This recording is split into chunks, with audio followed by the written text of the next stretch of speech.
Hello, treasure hunters. Today I am here and we are going to talk about Beyond the Map's Edge and what I am calling the order of operations. I haven't really dug into this one because I've got a lot going on. Surprisingly, creating YouTube content and podcast content really takes a lot of time between curating it all and then doing the editing. And of course, I screw up in recording all the time, so it takes a lot of cuts. Anyway, over Mother's Day weekend, I spent some time with my mom and I rewatched the Netflix series Golden Greed with her.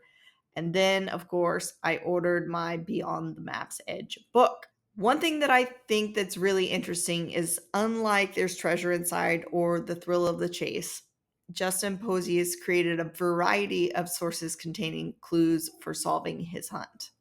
He's also making the poem completely free, and that is the key to his hunt, and everything else is in support of that poem. So that's why I think the order of operations on how we're applying the clues that we ascertain comes into play. Before we get going, I just want to remind everyone to like, subscribe, and comment. I do try to answer all of the comments, likes, and subscriptions, of course. Not only help me appear on your feed when things are popping off, but also help grow my channel and allow me to produce more content. You can also find resources from me at themanagementAT.gumroad.com. Something that will be coming out on my Gumroad shortly will be where I have been working to compile a list of questions and answers that Justin Posey has been answering in interviews. Or if you just want to buy me a coffee and be a nice guy, you can scan that QR code and that will hook you up with that. All right, let's get started. My entire solve theory is going to be built based on the idea of order of operations for clue application being paramount. He even says in one interview, as an engineer by training, I approach puzzles with the same meticulous precision I applied to arranging the condiments in my refrigerator, alphabetically, then by expiration date, then by personal preference. I'm not sure if those 3 points are readily applied to the clues just in the way they are, but more or less he's giving a description of there is a precise direction to follow. Like I said, part of my initial research has been digging through all these interviews and comparing and contrasting the ways he's asked related but slightly different questions. And that has revealed to me this order of operations that I think will be a big strategic foot up for hunters to interpret what they see here as clues. So, first off, we have the map, which is on the website, readily and available for free, just like the poem. Two, where probably a lot of us started, unfortunately, the Netflix series, where he shares hints and clues that the production team, the directors, nobody knows what the clues are. And he had no input in the cutting room floor. So he wasn't sure what was going to make it. Some things did get cut, but he says there's still a good chunk of clues in there. Also, a good point to make is that he uses hints and clues interchangeably. Next up, we have the book, which has clues and insights for unlocking the poem, which is step 4, which is the key, the heart of Beyond the Map's Edge. Next up, we have the ebook and an upcoming audiobook. He has already acknowledged that there are intentional differences between the print and ebook versions. Additionally, he just released that he's going to be putting out an audiobook which is a new format to allow him to address one of the most mysterious places of the map. So why do I think we should start with the map? Because on the website, one of his Q&As is, so where do you start? How do you begin this treasure hunt? And it says, as you entered this website, you saw a map, start there. Then he says, regarding Netflix, there are some hints in the series that will guide you in the book. The poem, he says, is the key. to unlocking the treasure hunt. The poem contains all essential clues, at least 10, in sequential order. The book and other elements will assist you, but the poem is the heart of Beyond the Map's Edge. In reference to the ebook versus the print book, each format presents certain details in unique ways that observant readers might find valuable. While either version alone is sufficient for participating in the treasure hunt, serious searchers may find insights in comparison of both formats.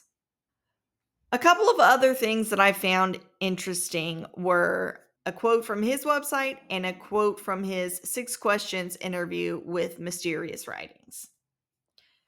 So, this top one is a quote from the book. It's as if, without knowing it, your life has been mapped out. This map chronicles your day to day routine, but now you're picking up a signal you've never heard before. I can't remember exactly what this quote came after, but it was seemingly unrelated and probably one of the reasons that it stood out to me. Without knowing it, everything's mapped out day to day. So it's a sequential order, day to day. So one thing's going to lead to the other. And without knowing it, this has already been mapped out. So I think this is him telling us that it may not be apparent, but this is all laid out in a very sequential order. Thus, I'm thinking the order of operations is very important. Next up was this quote from Mysterious Writings that relates to this unknowing, mapped out day to day routine. The poem contains at least 10 clues, and they are 10 breadcrumbs leading to my container of wonders. 10 breadcrumbs leading to my container of wonders. So these are 10 steps that you're going to take. All right, so some of us are more visual, right? So unfortunately, a lot of us started with Netflix and we're going backwards towards the map. So shame on you, Justin, for, making a start in the second step. So kind of erase your brain a little bit. So go study the map, look at it, and then go and watch Netflix and look for things in Netflix that are clues that you might have picked up from the map. And then those clues, you would apply them to the book to further derive any insights and clues that would unlock the poem. The poem contains the 10 clues in consecutive order, and I think those are going to be related to the clues that you find in the book, not clues that you're going to find in the Netflix series. So you might find something that in the Netflix series that says, hey, that could be in alignment with the poem. But I think because of how Justin talks about the order in which you do things in breadcrumbs, I think the breadcrumb says take the Netflix clues to extrapolate ideas from the book, and then what you get, the chunk of information that you get from the book, then apply that to the poem.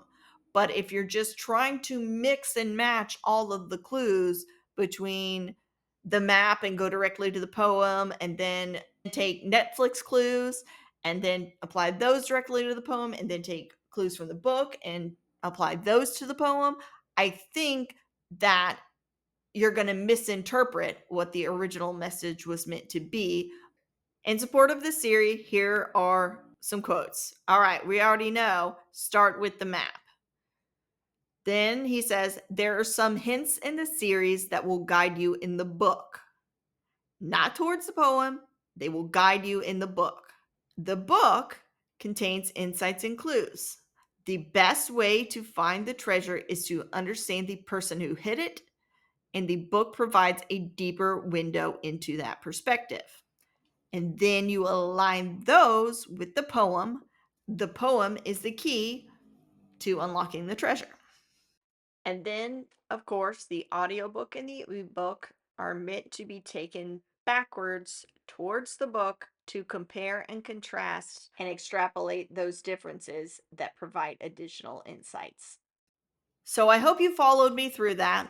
I'm obviously in the very beginning stages of deciphering the clues and Beyond the Map's Edge, the book, the map, everywhere. But look forward to more on that from me. A couple of things that I'm going to be working on for my Gumroad. I'm going to compile the Q&A. Also, if you've seen the Netflix series, in the Netflix series, there are several things that show up throughout the series that are pretty obvious clues. You've got the combination lock on the safe. You've got the manual lock that sits on his desk sometimes and sometimes not. Then there's the appearance of one coffee mug and two coffee mugs, the changing of the clock. There's lots of things that change in the sets and in the scenes and are off to the side that, again, Netflix had no clue they were recording clues when Justin was doing the interview. He did not tell them till afterward. So that's going to be one of the things that I'm hoping to make some comprehensive documentation of. Again, some of this information is already out there documented, but I like for people to have a place to go where they can kind of treat it as a hub and get it from there. I always try to verify and document my sources so you don't have to, dig for whatever interview that this or that was said in. So if you have any questions, feel free to put it in the comments section. I'm going to be putting some links to some things I've mentioned in this video in the description section below. And I'm going to call it a wrap. So happy hunting, everyone.